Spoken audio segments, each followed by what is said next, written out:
everybody, and welcome back to Page to Frame Storytelling, where today we are going to talk about the original Hocus Pocus. Hocus Pocus made you really fall in love with magic and believe that the Sanderson sisters could be reawakened if a virgin decides to light the black candle. But how'd they do it? How did they fly into the air?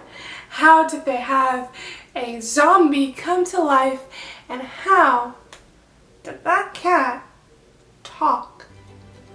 We're going to talk about it today, and stay till the end of the video to see what Hocus Pocus was the first feature film to do. Let's get started. So let's start off with the most practical effects that they had, which is the zombie, Billy! Now, the actor himself is no stranger to prosthetics. He's actually been in a multiple of movies, such as Hellboy, Shape and Water, and a multiple of other movies. Now, there is a specific scene where he opens his mouth to release moths and dust. They went ahead and put 2 prosthetic pouches into his mouth. Then when he ripped open his stitches and opened his mouth, they would release real moth and dust. Ugh, talk about committed to your craft.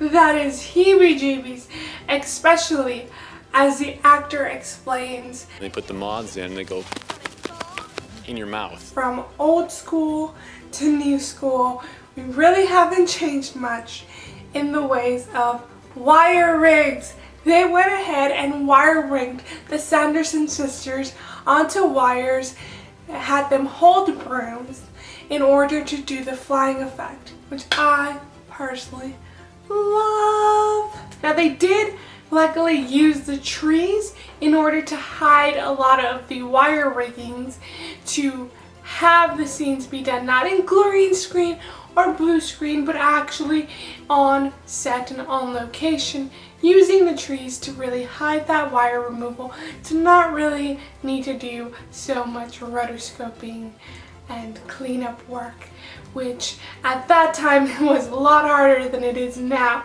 And even then, now it's still time consuming. Now, for the wider shots, it actually isn't the Sanderson sisters themselves. They are puppets. We see kind of further away and we really don't have close-ups. So they went ahead and got a puppeteered versions of the Sanderson sisters so that they can go ahead and get those wider shots, and they did it beautifully. It's also such a small portion of them not flying that I don't really think you can tell. Or can you? Can you tell when they're puppets and when they're the real actress? Link down below, tell me the timestamps and where you think the puppet versus the actress scenes. Go ahead and do that. I'm excited to see what you guys think and come up with. Now, I don't know about y'all, but even when I see Hocus Pocus now, I love the cat. Now, I personally always thought that it was a puppet. I thought that they did what they did in Star Wars, which was rig up a puppet to really talk to us, which is what they actually did a lot of back in the day, but they didn't. In fact, Hocus Pocus was the first feature film to have a talking animal in CGI. They went ahead and replaced the face of the cat with the face of the actual cat they had on set. Now, they had 9 separate cats that they had and they used. And then they made sure that the VFX supervisor was on set to make sure that the close-up shots in where there were supposed to be dialogue or where the cat was supposed to be talking, they had a long enough footage of the cat for them to go ahead and face replace that cat with the CGI cat. They did such a great job. Rhythm and Hues was revolutionary. In fact, it was a commercial that they had done earlier with a talking monkey that allowed Disney to go to them and be like, hey, we need a talking cat, can you do it? They made it work. They did what at the time wasn't sure was possible.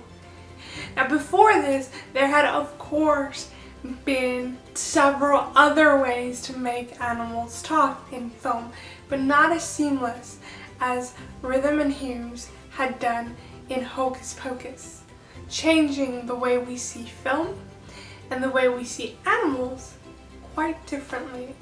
And I think that's magical. Tell me what you guys think.